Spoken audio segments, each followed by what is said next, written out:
Neighbors, today, ngayong araw, kinangina, kaya naman ako nagbabalik, may nanggugulo na naman sa buhay ko. Nananahimik na ako, tol, guguluhin mo na naman ako. Ano bang ginagawa ko sa'yo? Kinanginang tao to, niyayabangan ako, keso daw buti umalis ako sa poder mo. Kasi kung hindi, wala daw siyang mararating sa buhay. At higit sa lahat, hindi daw niya mapupundar kung anong meron siya ngayon. Nananahimik ako dito, pinapagawa ko yung rooftop na computer shop natin, right? Okay guys, ladies and gentlemen, kung mapapansin nyo, nasa taas ako at ipapagawa natin computer shop to. Kinangina talaga. Ang dami-daming kukupalin, ako pa kinupal mo. So, kung gusto mo kupalan, sige, pusuan nyo to guys. Samahan nyo ako, panoorin natin to. Sinend ba naman sa akin sa Gmail? Ang lakas ng tinama mo, boy. Tara, samahan nyo ako, bababa ako, pupunta tayo sa PC. Sabay-sabay natin tingnan to. Ginugulo mo buhay ko, boy! So ito guys, kinangin ng Barney na to, in-email pa sa akin, tingnan mo. Boss Rady! Long time no see ah. Mukhang naghihirap ka na, Boss Rady ka.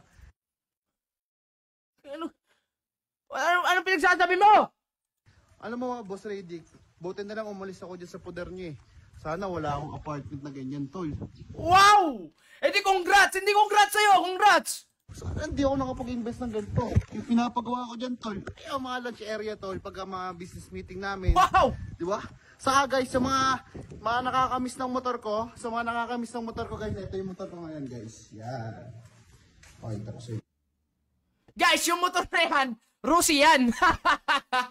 Pinagano lang ng wave, kinumbert lang sa wave, pero Rusi yan.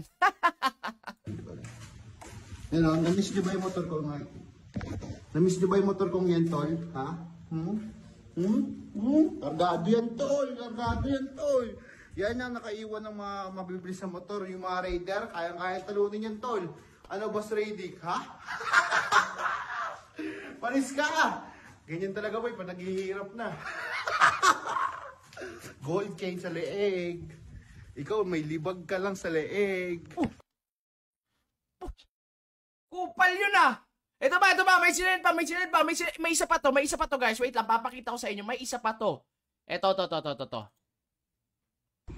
Ito, Boss Radic, itong apartment na to, ibibigay ko lang sa katulong ko, ha. Talaga naman, tol, gano'n ako kayaman. Kahit isama na buong pamilya ng katulong ko, pre, bibigyan ko siya ng bahay. Kasi hindi mo tulad, tol, pahirap pag sa'yo. Sa akin, payaman. Tara mo, oh. Yan o. Uy! Narilos na babo yan, tol. Para pag dumating yung katulong ko, kanya na yan, tol. Yan o. Yan o.